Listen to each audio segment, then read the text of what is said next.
ఎవరైతే అన్‌ఎంప్లాయ్‌మెంట్ ఉంటారో జాబ్ కానీ, బిజినెస్ గానీ ఏది లేకుండా అలాంటి వాళ్ళకి మార్కెటింగ్ బిజినెస్ చాలా చాలా బాగా పనిచేస్తది. సో, మార్కెటింగ్ బిజినెస్ ఎందుకు చేయాలి అనే దానికి ముఖ్యంగా కొన్ని రీజన్స్ ఉన్నాయి. ఆ పాయింట్స్ నేను మీకు ఎక్స్‌ప్లెయిన్ చేస్తాను. మార్కెటింగ్ బిజినెస్ చేయాలి అంటే పెద్దగా పెట్టుబడి అవసరం లేదు.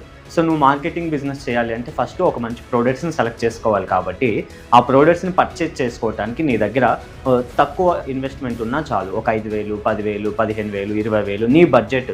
సో, అదెంతైనా కావచ్చు. సో, నీ బడ్జెట్‌ని బట్టి ఫస్టు స్టార్ట్ చేసుకోవచ్చు.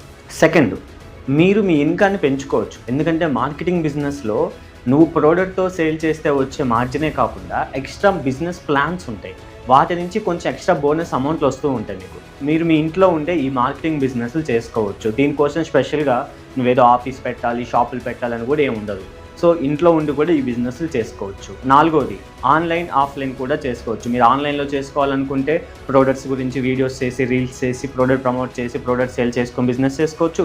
ఆఫ్‌లైన్‌లో కూడా చేసుకోవచ్చు. ఆఫ్‌లైన్‌లో చేసుకోవాలనుకుంటే మీరు ఇంట్లో ఉండి చేసుకోవచ్చు. జనరల్ స్టోర్స్ పెట్టుకొని చేసుకోవచ్చు.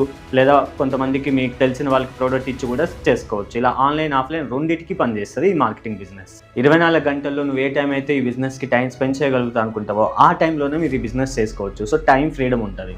అంతేకాకుండా ఇక్కడ మీరు ఈ ప్రొడక్ట్ గురించి ఎవరికైనా రిఫర్ చేసినా వాళ్ళు సేల్ చేసే దానిపైన కూడా మీకు కమిషన్ వస్తూ ఉంటది. సో, దీన్నే నెట్వర్క్ పెంచుకోవటం, సేల్ టీమ్ పెంచుకోవటం అని కూడా పిలుస్తూ ఉంటారు.